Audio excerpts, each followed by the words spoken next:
Hey guys, Lightning here with another Team Fortress 2 commentary, and today we are playing on CP Standin, one of the two new maps added in this week's update. And today I've got an interesting video for you. We're playing as the Scout here, using probably what's becoming one of my favorite Scout loadouts to use now after this update. And I will explain why in a second, but right now I'm using the Shortstop, the Mad Milk, and the Candy Cane. And the reason I really like this loadout right now is because of the Shortstop. Now, they gave the Shortstop a 20% buff from heals. Basically, what this means is that you get 20% more healing from anything that can heal you in the game. The Medigun, the health packs, and of course the Mad Milk. So this is where this loadout comes in. It works very well with each other.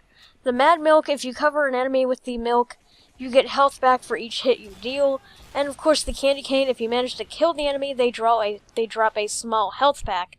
Now unfortunately you have to be aware of things like explosions and knockback like Air Blast, because there's the Candy Cane makes it so you take more damage from explosions, and the Shortstop now has an 80% vulnerability to things that push you back like Air Blast and of course explosions.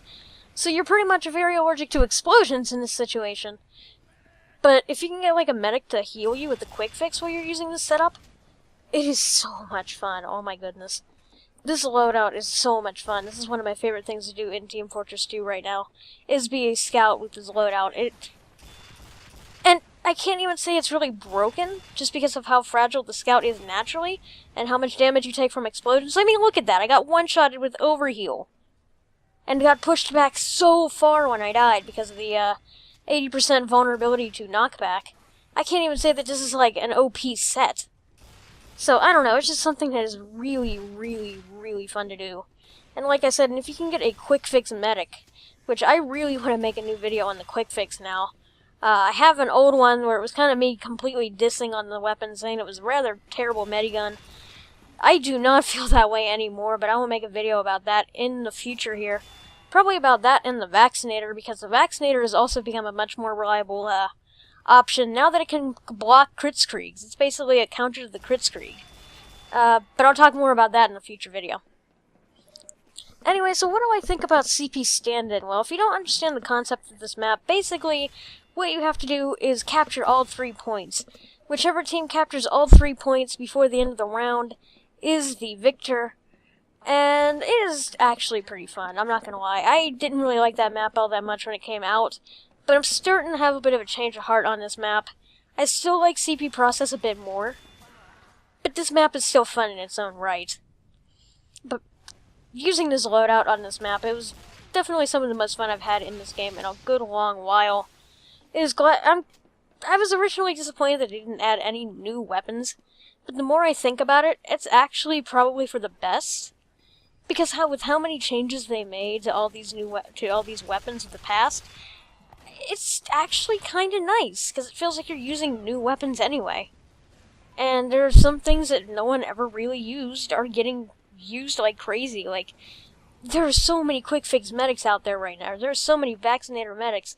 There are so many soldiers of the Conjurer and the other one, the Battalion's backup. There are so many people with the Cow Mangler now. There's so many people with the Power Jack. It just feels very nice. And it's very interesting to play Team Fortress 2 when updates like this happen, because it's kind of interesting to see how the game kind of changes. I mean, instead of the Sticky Bomb, people are now using the Charge and Charge to get the Fire Afterburn immunity.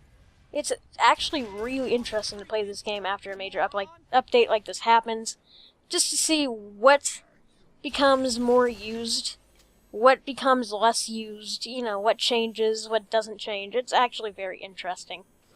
So I'm actually enjoying this update quite a bit, a lot more than I thought I was going to initially when I heard that there was nothing really added.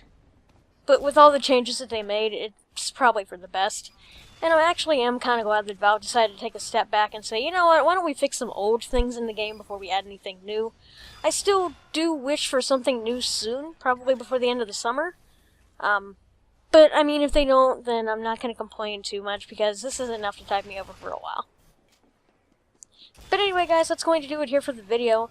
So let me know in the comments, what's your favorite thing to mess around with now that this update is out? What weapon have you fallen in love with now that this weapon is here, now that weapons have been changed? For me, it is things like the shortstop and the quick fix and the cow mangler. Those are definitely my 3 favorite weapons of the update. Probably the loose cannon a bit too. Has been a lot of fun now that it has the double hit thing, the double dunk or whatever the heck it's called. It's still a wonky mechanic, but you know what? It's kind of fun. But that's gonna do it for this video, guys. I'll probably have more videos similar to this coming out very soon, talking about weapons I now like that I didn't like beforehand. But anyway, that's gonna do it for this one, guys. Take care and have a wonderful day. Thank you for watching. Bye-bye.